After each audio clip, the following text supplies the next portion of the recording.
Welcome everyone to Swimming with Sharks, Adventures in Sales Ops.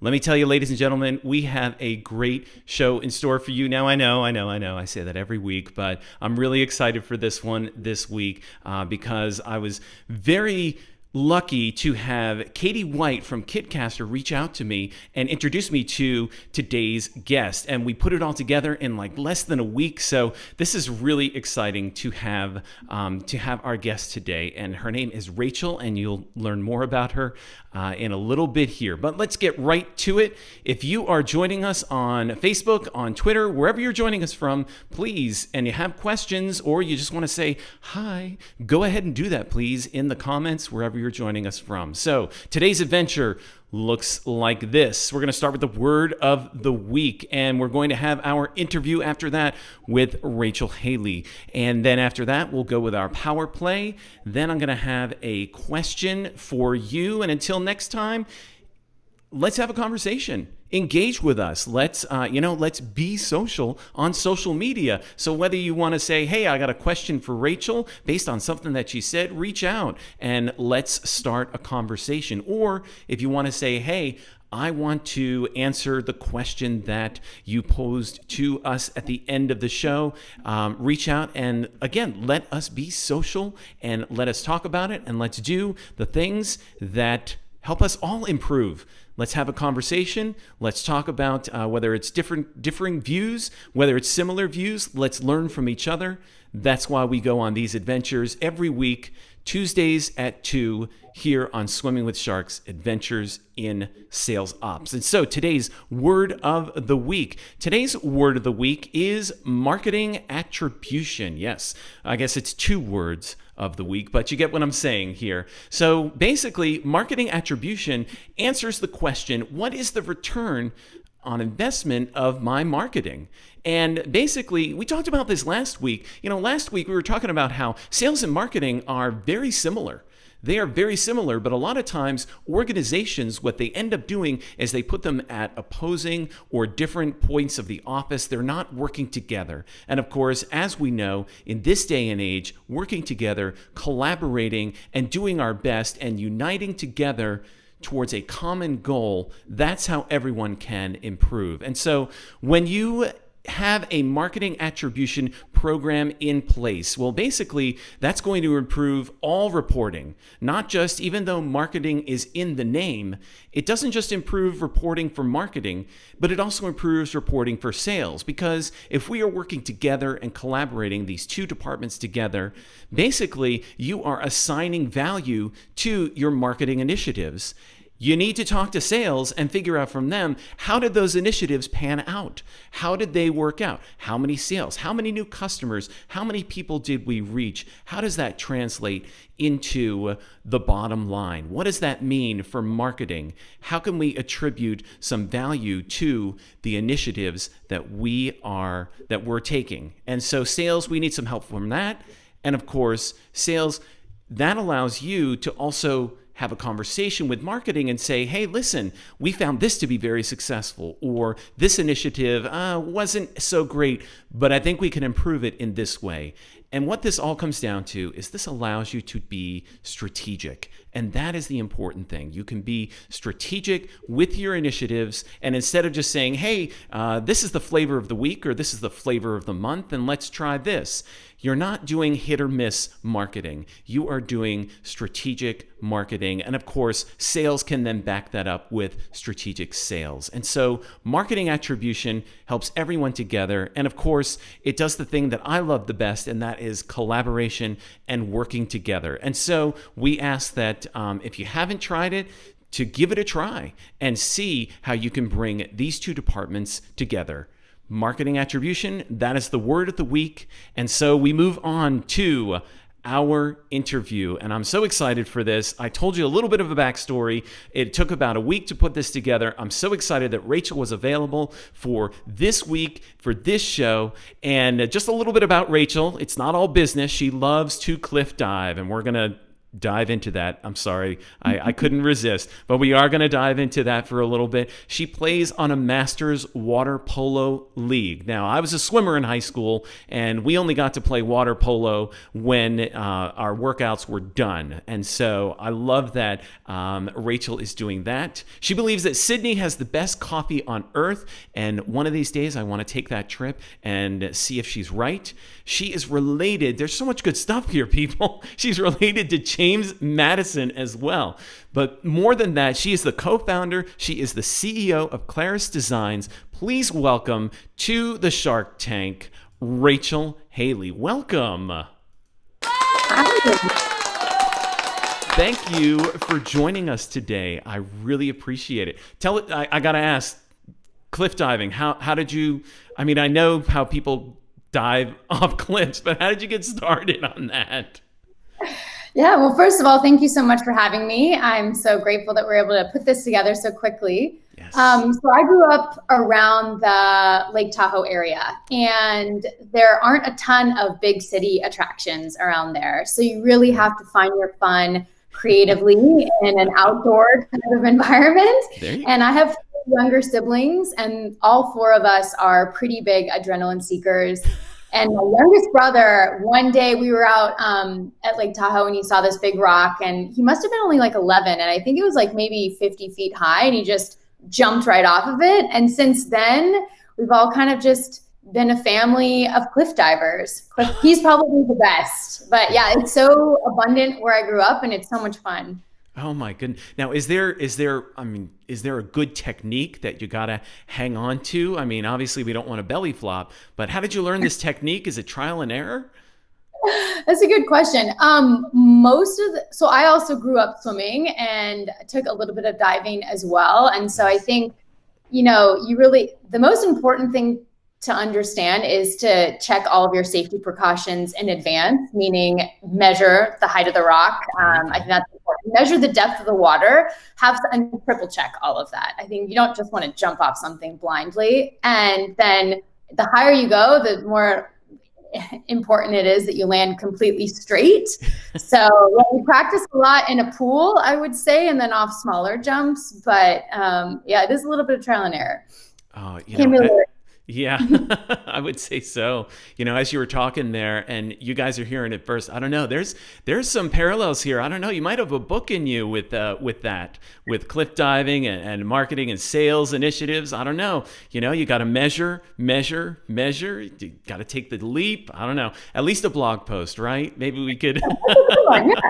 You heard it here first. Just give me when you're famous, or just give me a little byline in the title of your book there in the introduction. Absolutely. Okay. Absolutely. Appreciate it. So you've had I was reading your bio. I think it's fantastic. Some of the places that you've been, Snowflake and all these different places. But from what you're doing right now, what do you think in your space people should stop doing? I think the one thing that everyone should stop doing is trying to do everything. I would say that in my consulting role, working at Clarus Designs, oftentimes we come into companies where the list of key objectives for the quarter is like 20 miles long. It's not actually. It's like, they have like 30 big ticket items that they want to do. And that's not an exaggeration. And I think that makes it really challenging to actually make meaningful momentum on fewer objectives, but actually move the goalposts along farther. So my big feedback is to work with the executive team and say, let's just pick 3 things, no more than 3 things, that we really want to accomplish this quarter, and let's do them very well. Because then you can actually fully explain it, execute, have your team follow through on it, and then you have something that's done and complete versus the ongoing list of 30 items that never really seems to end. I think that's great. In that conversation with those executives, when you're trying to find those 3 key items, do you often, off this list of 30, does it often come down to, oh, you know what, that's really not a priority, or you know what, this one's easy, we can just take it off there? How does that paring down work, down to those 3 things? It's a good question. Normally, it comes down to tell me what your big goals are for the company this year. Is it, do you want to grow revenue? Okay, if that, like, it should only be one or two, usually just one big goal. So like Snowflake, every year it was obviously double or triple our sales capacity and triple our revenue. So if we weren't doing projects directly impacting that, Okay. it was really easy to deprioritize. So that's a big question that I ask, like, okay, so, you really want to onboard 20 more sales reps in this quarter, or, X number of sales reps this year, and you're less concerned with growing revenue. You really just want them to be onboarded and effective sellers. Like, how do these objectives, or how do these other key items that you're trying to get done this quarter directly impact that? So it's trying to find a way to really tie your key objectives for the company to the corresponding tasks that you have at play for your employees and the rest of the team. So as a consultant, do you ask a lot of questions on, can you give me an average on how many questions you're asking in meetings like that?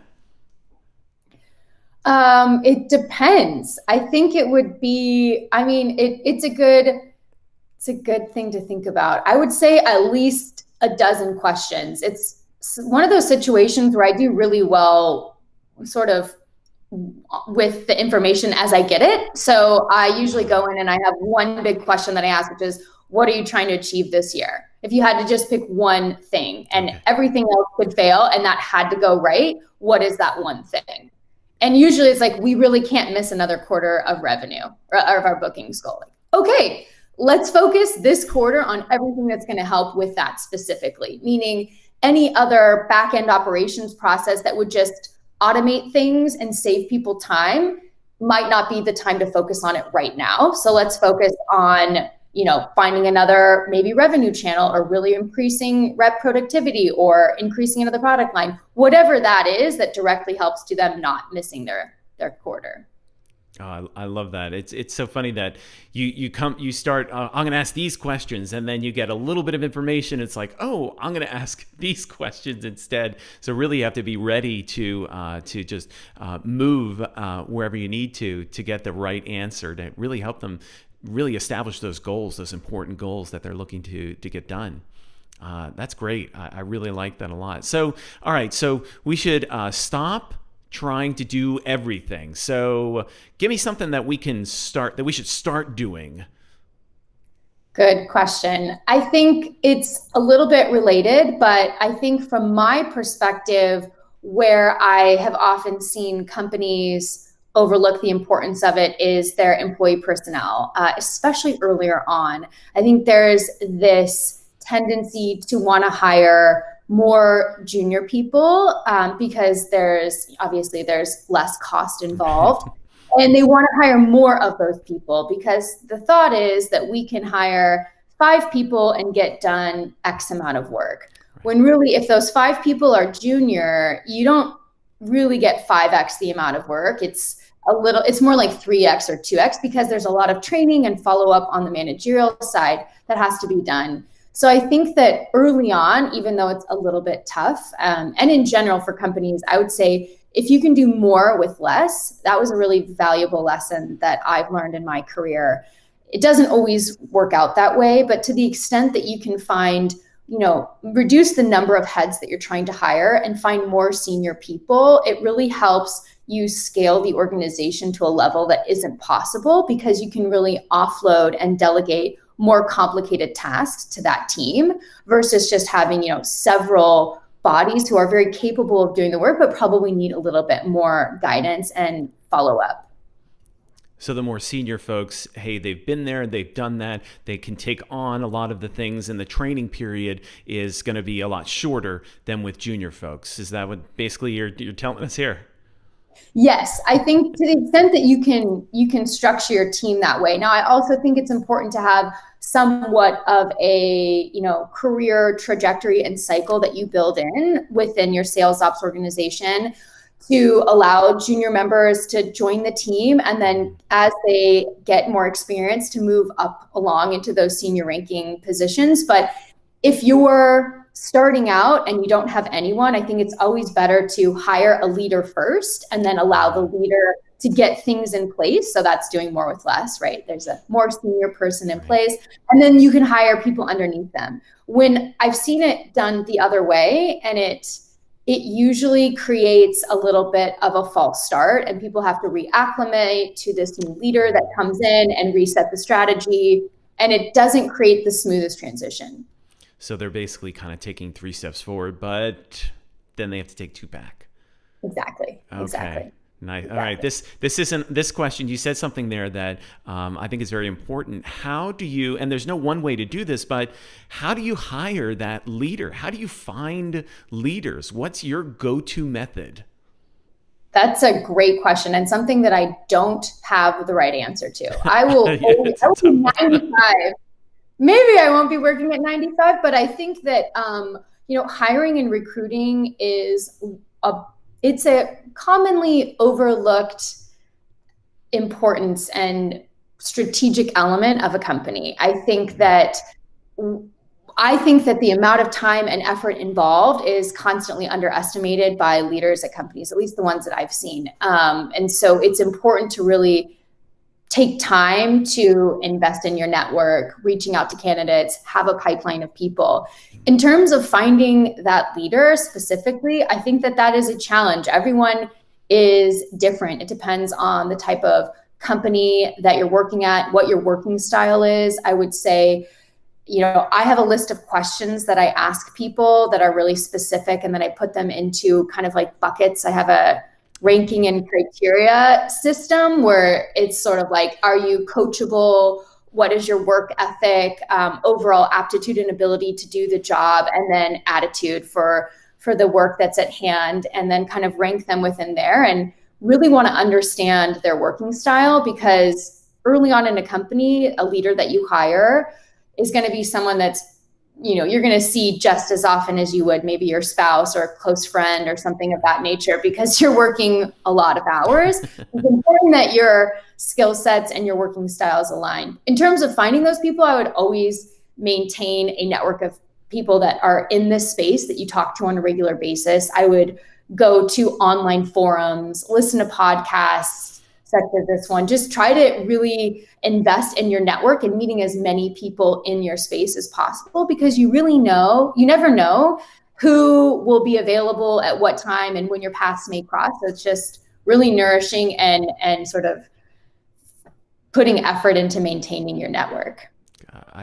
That's terrific. Folks, if you're listening to this, now we're live right now, but if you're listening to this on the podcast, or if you're watching a replay on YouTube or any one of our social channels, you need to rewind and listen to that. That's fantastic. I love what you said about, investing, having a pipeline and investing in your network. I think too often we're just looking for bodies to fill spaces rather than investing in the people. And that last thing that you said about your network, you never know. You never know. And so I encourage those of you that are listening, rewind and listen to that again. I'd love to see the questions, not to give away the secret sauce that you have there, but I'd love to understand the questions that you ask so that you can find those leaders. That was a great. I knew I sprung that question on you. That was a great response. Thank you so much. So tell me a little bit about lead routing. I understand that you've got a better way of doing this. What's your process? So this is a little bit controversial, and I think that probably a few people disagree with me in my industry.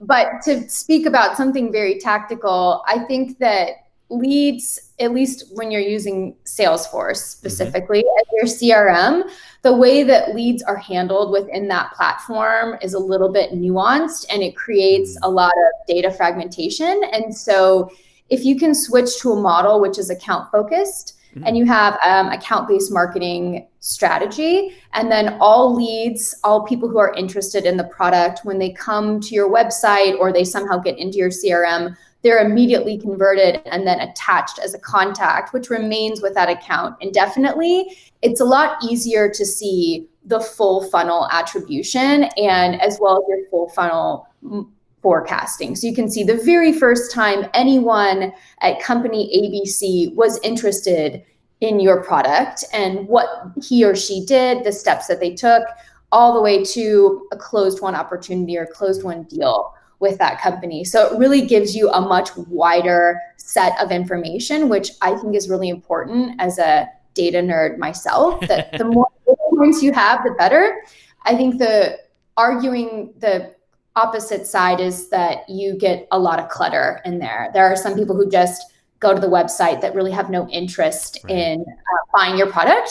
I think that that's relevant information. I think it's great to have, especially if you have a good analyst on your team or a good data model that can really ingest all of this information.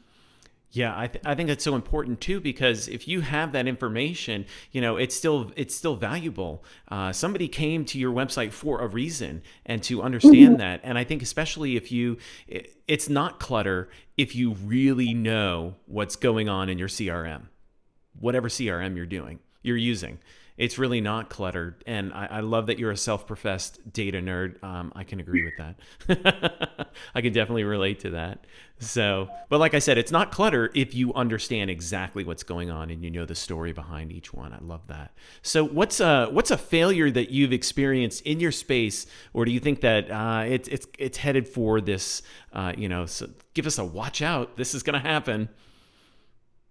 I think that this goes back to what we were talking about a few minutes ago in terms of making sure that people are your number one resource. I think that a lot of the times I see companies put a lack of focus on hiring and then their employees. So not only building that pipeline. So as a sales rep, what do you do at the end of the quarter? If you don't have a good pipeline in hand, you start discounting and undercutting, and you just want to get the deal through. This is a very similar process with recruiting. If you don't have a pipeline of people that could fill this role, then you get desperate and you just want to put somebody in the role, and they might not be the best fit for that role. So for me specifically, I really failed at that and was able to take time to reflect and build a better process that I've now implemented. But I wish I could rewind time and put more effort and emphasis into really finding the right person ahead of when we think the role would be coming online, and then making sure that given the trajectory of the company,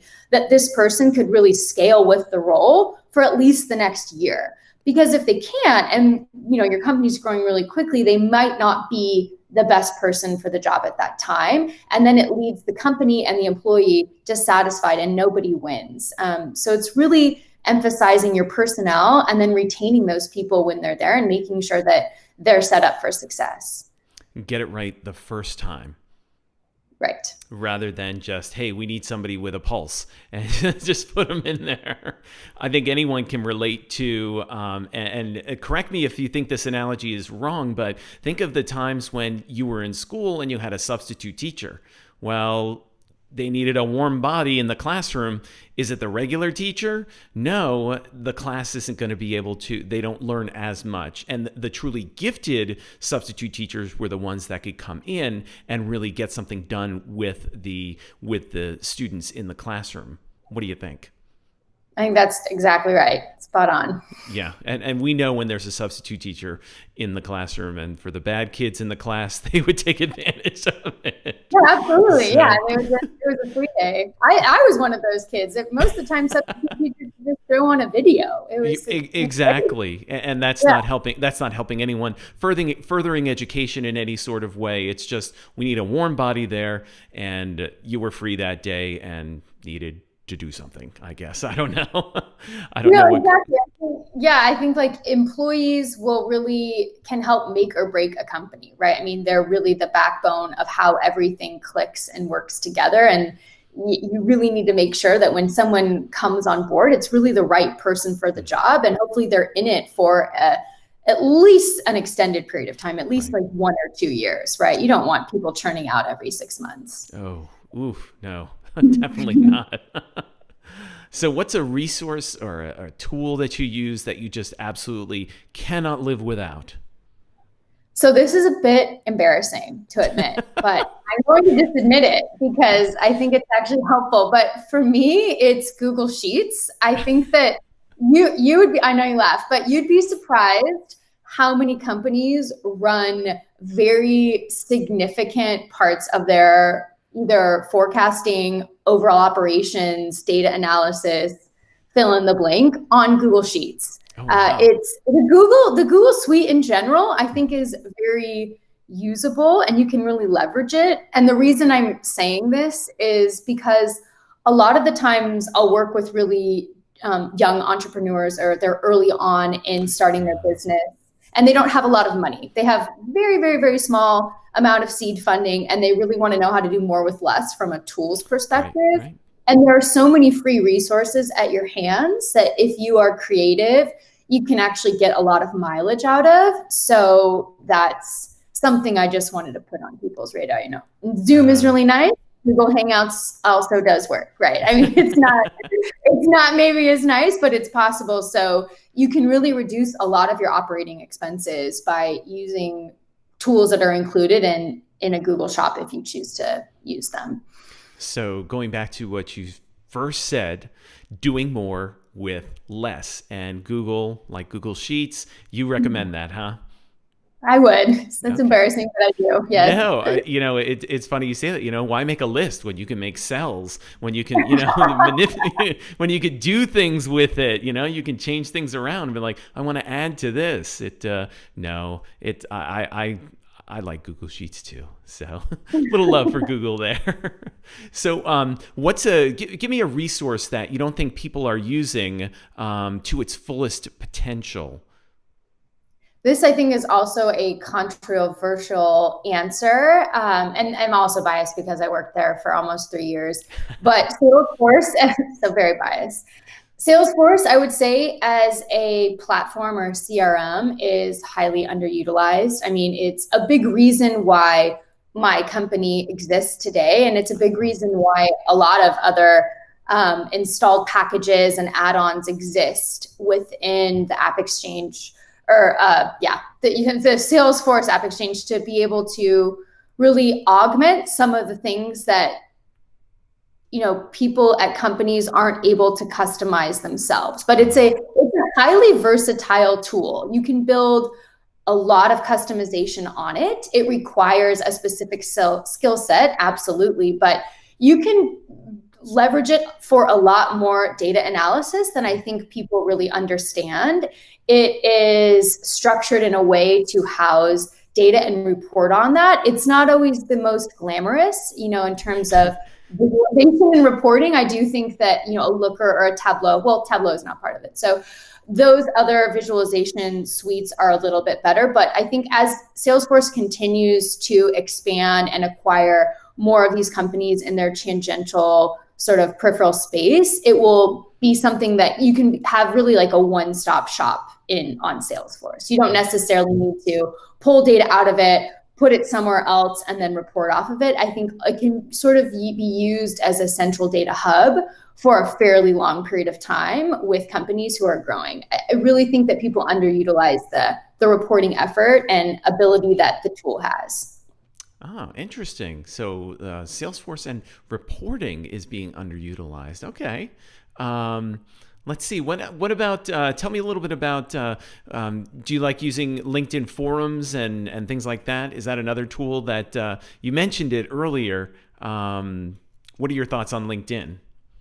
Oh, fabulous. That's a great point. I'm glad that you brought that up. I think that LinkedIn, in terms of networking and getting good ideas, kind of like connecting with other like-minded people in your industry and being able to brainstorm is also very, very underutilized and I think is very effective. So to give you more of a tactical example, about a year and a half ago, I was put in charge of planning compensation and compensation design at Snowflake. And so one of the things that we had to do was really kind of start from scratch because we were building a capacity usage-based compensation plan, whereas historically had been just on bookings. And I really wanted to be able to pull and leverage other people who had worked at companies that have similar revenue models or have had a similar transition, whether it was switching from on-prem to SaaS or anything of that nature. Basically, when you're going to be changing how sales reps get compensated at a massive level, you want to make sure that you go about it very delicately. Get it right. Right? Get it right. And so I connected with people. There was a forum on compensation planning specifically with a consultant that we had worked with before and connected with people through there, posted questions, asked their feedback. And then we actually started a meetup group where we met at Snowflake at least once a month and kind of went over these questions. And it was so useful. Also a good way to network and recruit as well. So it's like multifaceted. Interesting. I appreciate giving us a real tactical example there rather than just saying, yeah, LinkedIn is great. If you're on LinkedIn, you probably think the same thing.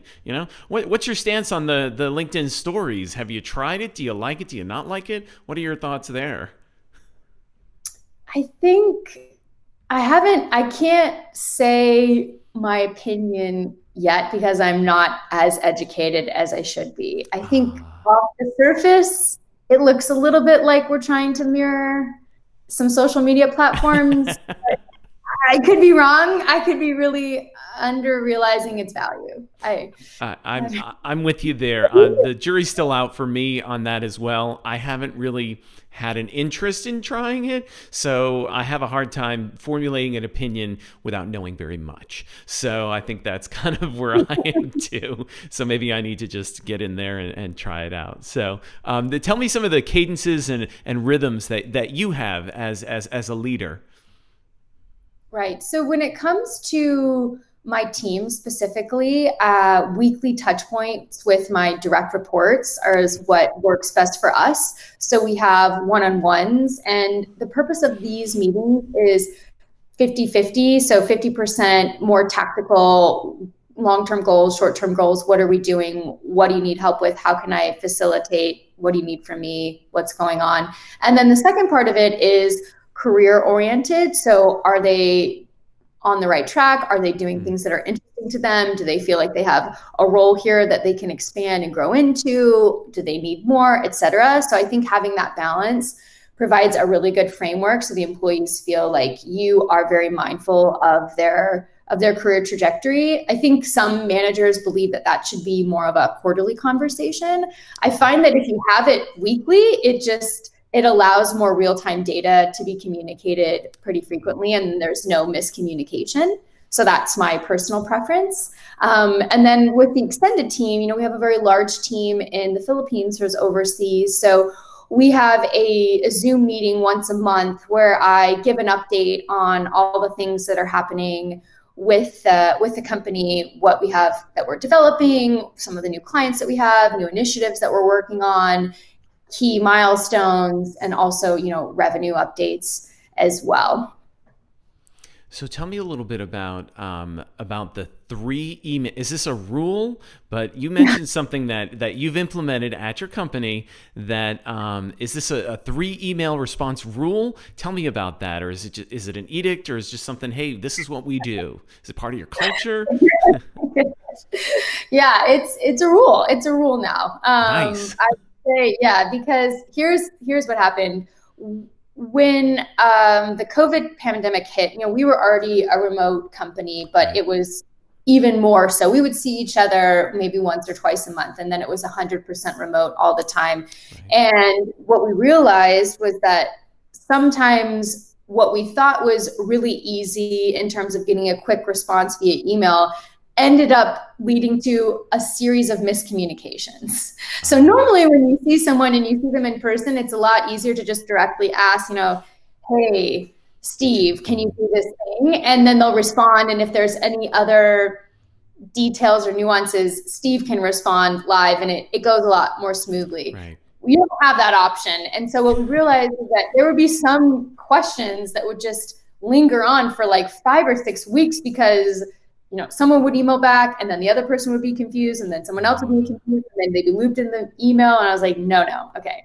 If you cannot answer this in 3 emails, I would like us to be able to do that. Ideally, if you can be very communicative and concise in your question, which we should all continue to work on, that would be great. Given that can't happen, or that's not happening, set a 30-minute meeting and make sure you just get everything knocked out so you don't continue the endless spiral of the email chain. I read that on your response, and I said, I got to ask about that. And actually, ever since I read that, it's been in the back of my mind. every time they're like, hey, this is one email, two, and then it's resolved. So we didn't get to that point. Not that we're, bringing this rule about, but I think that's true. If you can't answer it in 3 emails, set up a meeting. Just, it's there. Now, whether or not it's on Zoom or Google Hangouts, well, I guess that's up for debate as well, depending on what you like the most. So, all right, let's give you kind of the last question, but I want to give you a moment to brag a little bit here. What's something you and your team have recently achieved that you're pretty proud of? Sure. So I have 2 answers for this. One is we recently actually built and launched a product. So historically, Clarus Designs has been a services only company, and now we have a tool that you can find on the Salesforce App Exchange that you can download and put into your CRM, and it helps with flagging data quality issues and fixing them in the platform itself. So that I was really proud of our team for, because we'd never done anything like that before. So it really required everyone to get outside of their comfort zone and really leverage new skill sets to build a product, work with the engineering team, provide feedback, work with customers, sort of serve as a PM role and a customer service role. And it was very different than anything they'd done before. And we were able to do it and get a paying customer in like less than a year. So I was really proud of that milestone for everyone. Right. Nice. Yeah. And then the second one is we were able to really automate a lot of our own back-end processes. So sadly, we were like the cobbler's kids that didn't have shoes. We would consult on how to operationalize and streamline your processes, but our invoicing and billing and collections and lead follow-up was actually a bit of a hairball earlier this year. And now that's very streamlined and automated. Nice. And we have dashboards that are accurate, and it's great. So that's really alleviated a lot of manual back-end work, so we can do other things. Fantastic. Congratulations. That's great. Especially with your product launch. I mean, that's, talk about cliff diving. My goodness. measure it, figure it out, and then let's just go. And you're off. Congratulations. Yeah, that's good. Thank you so much. I appreciate That's great. that. Well, listen, I really appreciate you coming on the show today. And thanks again to Katie White with Kitcaster for setting up this conversation. I'll definitely be listening to this a couple of times because there's a lot of great information here. So thank you, Rachel. Thank you so much for joining us. Thank you so much for having me here. I really appreciate it. Sure. We'll talk soon, all right? Take it easy. Bye-bye now. All right, ladies and gentlemen, I hope you enjoyed that. I certainly did. So here's our power play. What's the power play? I'm going to go through it very quickly, but a power play is so that you can go right ahead, and when you're done watching this live broadcast, you can do something. Or when you're done listening to the podcast, because we are on all the places where you probably enjoy your favorite podcasts, you can listen to us there. When you're done, you can go and try this power play as well. So here's what it is. What we do, it's called Subtitle. And if you haven't seen this, you're missing out. And what I do for Swimming with Sharks is after we have an interview, after we have our show, I take out certain clips from there, and I take those clips, usually about a minute, maybe less than a minute, and I take those nuggets of wisdom and I create just little snippets of a movie, so to speak. I then put it into Subtitle. I can add video captions, progress bars. I can resize the video very easily. I've started playing around with some border headlines.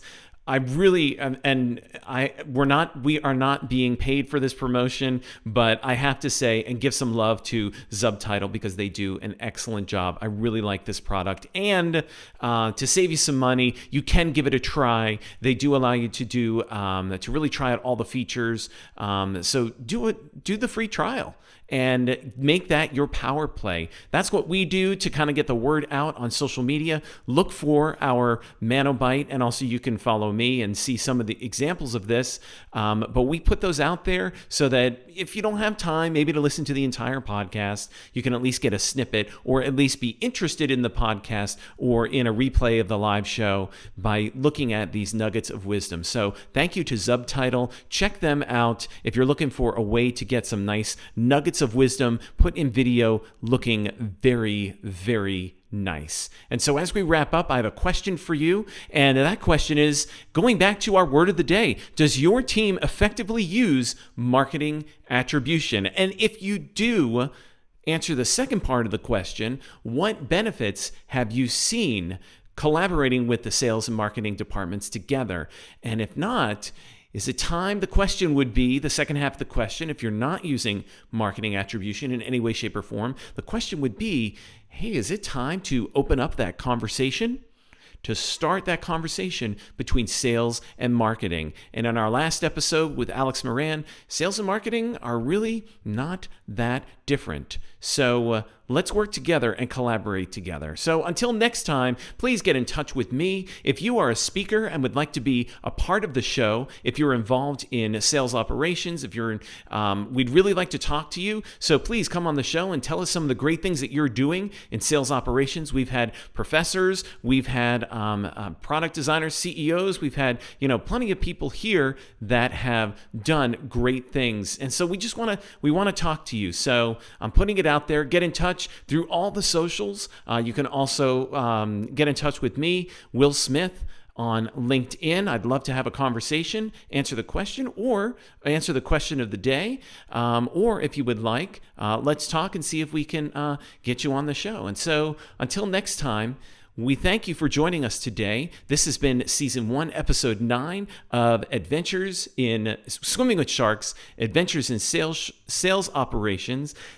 Please join us next time. We're here every Tuesday at 2 o'clock, and we ask that you join us, and let's have a conversation. Let's learn from each other. Until next time, thanks for joining us. Thanks for being with us. Take care of yourself and each other, and may all your adventures be great.